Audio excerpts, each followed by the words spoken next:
J'ai le plaisir d'accueillir Estelle qui va venir partager son expérience, du coaching avec moi. Pour démarrer Estelle, est-ce que tu as envie de te présenter? Qu'est-ce que tu as envie de partager sur toi? Oui, tout à fait. Alors, je suis Estelle Vallée, je suis orthophoniste de formation, donc c'est mon métier, passion. J'adore me former, j'adore transmettre, donc c'est vrai que dans l'orthophonie, je crois que j'ai tout trouvé parce que j'accompagne mes patients, mais je me forme aussi énormément. Donc voilà, je suis orthophoniste, je suis aussi praticienne en psychopédagogie positive et je suis maman de 2 enfants qui me challengent tous les jours. Voilà. Ouais. Est-ce que, tu voudrais bien nous donner un peu de contexte sur comment c'était avant que tu aies démarré l'accompagnement avec moi? C'était quoi ton ou tes problèmes avec lesquels tu es arrivée? Comment tu te sentais? Alors, c'est encore très clair dans ma tête. Comme j'adore m'informer, me former, j'adore le développement personnel, je crois que ça faisait déjà plusieurs années que j'avais tout écouté, tout lu, tout vu, tout. Voilà, je pense que j'avais fait le tour des fonctionnements un petit peu atypiques. J'avais cherché au départ pour mon fils, et puis de fil en aiguille, comme beaucoup de mamans, je me suis un petit peu reconnue dans tout ce que je pouvais lire, mais il me manquait vraiment quelque chose, il me manquait le côté personnalisé. Je, J'avais beau lire, écouter, je me reconnaissais dedans, mais j'avais pas quelqu'un avec qui discuter, avec qui échanger. Donc voilà. Mmh. Et je t'ai entendu sur un podcast. Et oh, je l'aime bien. Déjà, j'aimais beaucoup ta voix posée, le côté très sérieux, mais en même temps doux, la douceur. Et du coup, j'ai senti comme voilà, ça m'appelait.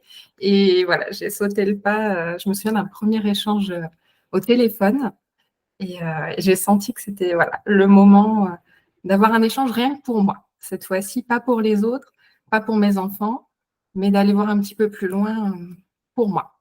Mm. Mmh. Et du coup, tu as commencé à répondre à la question que je voulais te poser après, et c'est parfait, hein. Je sais pas si tu veux rajouter quelque chose, pourquoi tu as choisi de t'engager? Est-ce que tu te rappelles si tu as eu des doutes? Alors c'est vrai que là, tu en as pas forcément mentionné, mais, je sais pas s'il y a eu Alors, des dans les doutes, si, j'en avais, parce qu'en plus, je suis toujours à me poser plein de questions. Voilà, il me faut du temps avant de prendre une décision. Et d'ailleurs, je te remercie parce que tu n'as pas mis la pression, tu m'as laissé réfléchir. Et je sentais que c'était le bon moment, je sentais que ça allait se faire. Mais voilà, je crois que c'est aussi pour ça que je suis allée vers toi, c'est que j'ai senti que j'avais le choix. Et il m'a pas fallu longtemps finalement pour sauter le pas. Mais voilà, j'avais ce petit doute dans le sens où j'avais tellement lu. Je me suis formée aussi pour mon métier, je crois que quand on a déjà un fonctionnement atypique, on attire les personnes qui nous ressemblent. Donc moi, j'avais l'impression de tout connaître sur les fonctionnements, le TDAH, le haut potentiel, le côté un petit peu autisme, Asperger. Et je me suis dit, je ne sais pas trop ce que ça va pouvoir m'apporter en plus. Et en même temps, voilà, il y avait quelque chose qui m'attirait, donc je n'ai pas hésité très, très longtemps. Mm. mmh. C'est intéressant ce que tu dis parce que moi, de suite, il me vient un peu de la différence entre information, apprendre et déjà là, ça a une valeur énorme de comprendre, d'acquérir des connaissances et en même temps, vivre aussi une transformation, Mm. et le vivre pour soi.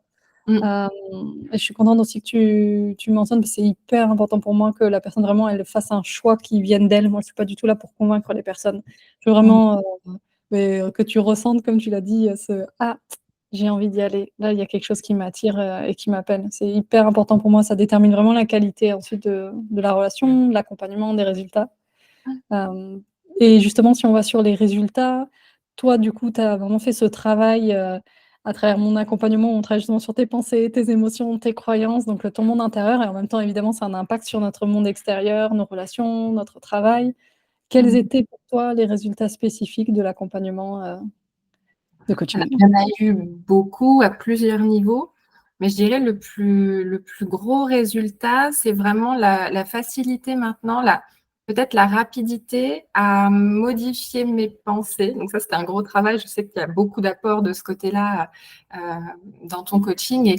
Et avant, je pense que je me faisais assaillir par mes pensées, par mes croyances. Je ne savais plus trop ce qui était vrai ou non. Et je pouvais vraiment me laisser donc déborder par les émotions qui affluaient.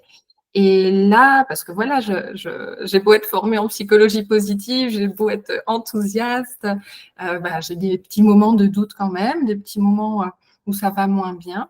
Et en fait, ce que j'ai remarqué, c'est que ça passe beaucoup plus vite. Parce qu'en fait, sans m'en rendre compte, soit je mets en place des solutions, des petites choses qu'on a vues ensemble, et je vais tout de suite changer. Je vais me dire, non, mais attends, je vais faire un arrêt, un pas de côté, et j'arrive maintenant, oui, à modifier et à faire en sorte que ça ne dure pas très longtemps. Le moment désagréable, que ce soit au niveau émotionnel ou au niveau plutôt cognitif, à ressasser, j'arrive oui, à laisser passer plus vite, à mettre de côté, et ça m'atteint beaucoup moins.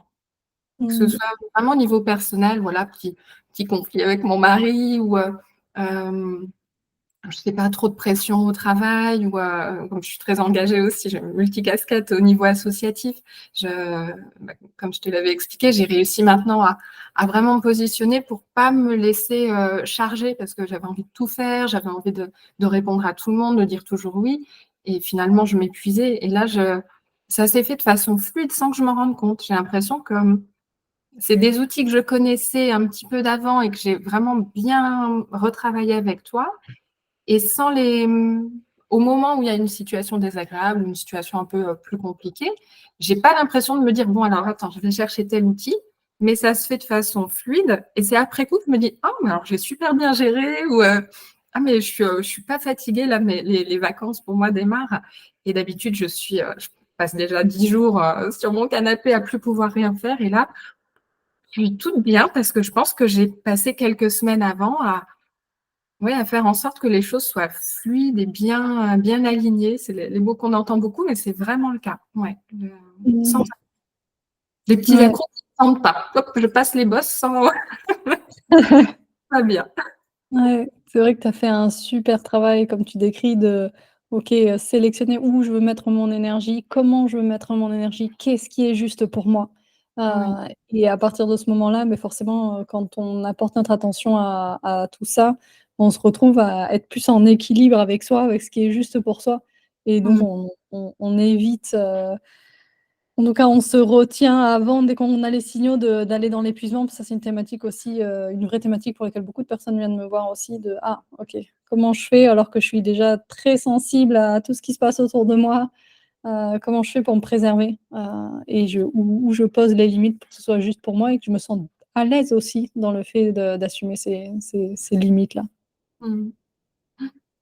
Est-ce que, pour justement un peu nous donner, la saveur, pour toi de l'expérience de l'accompagnement, tu serais d'accord pour décrire un moment qui a été, décisif pour toi dans l'accompagnement?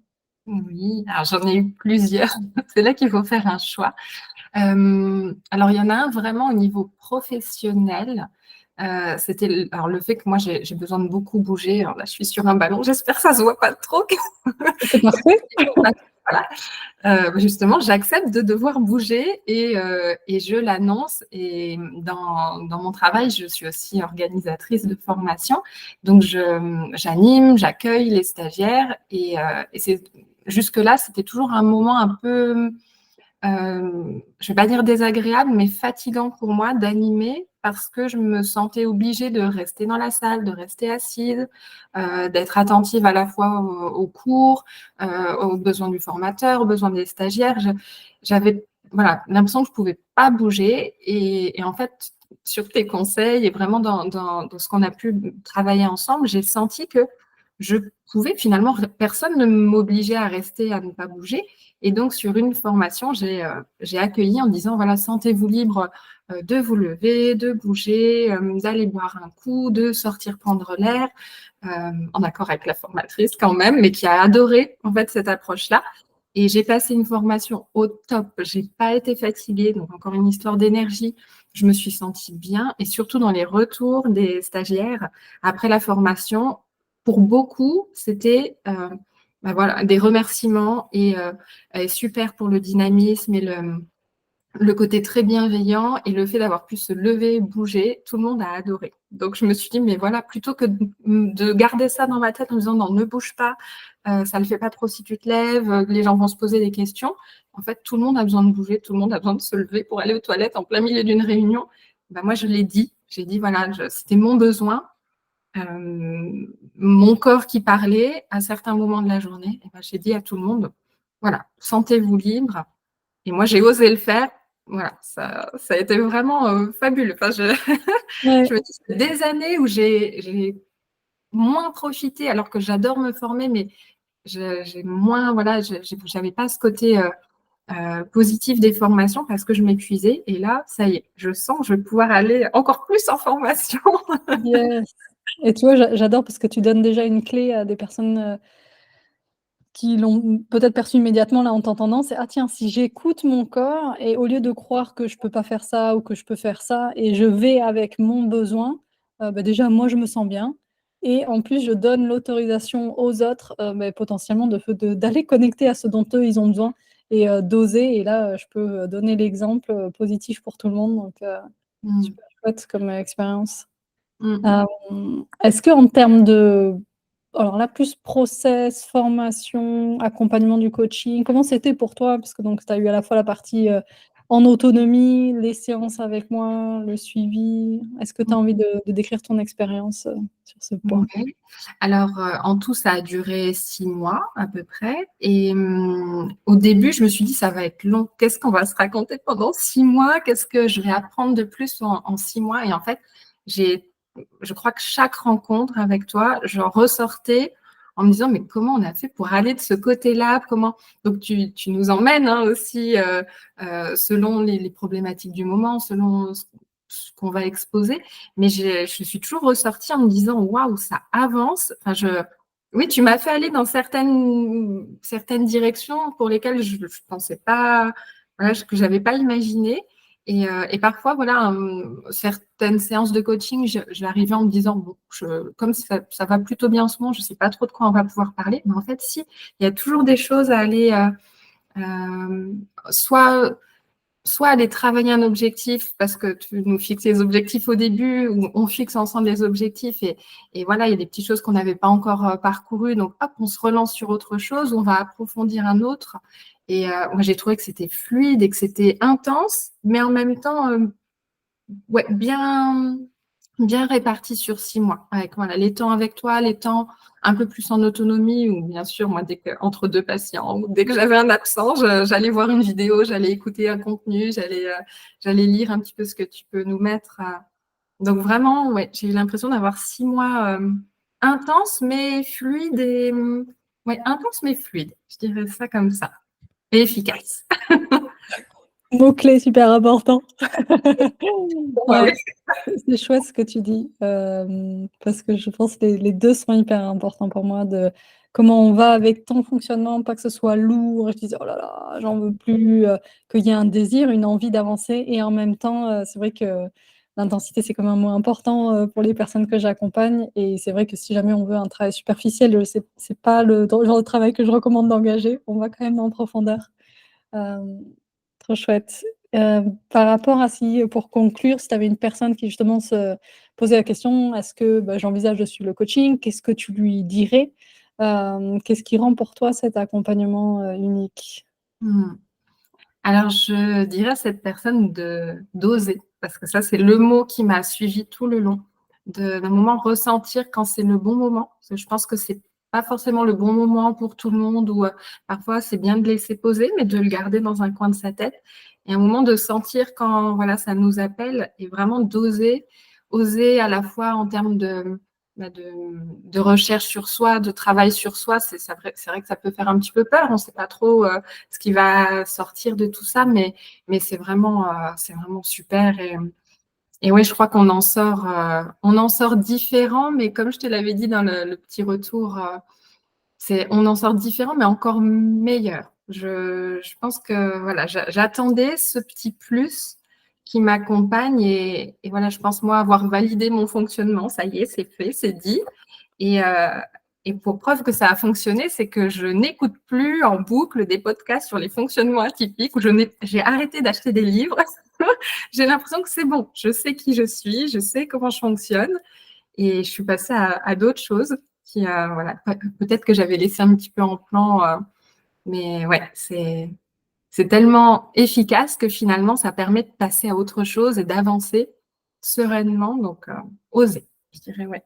oser prendre soin de vous, prendre du temps pour vous et prendre soin de vous.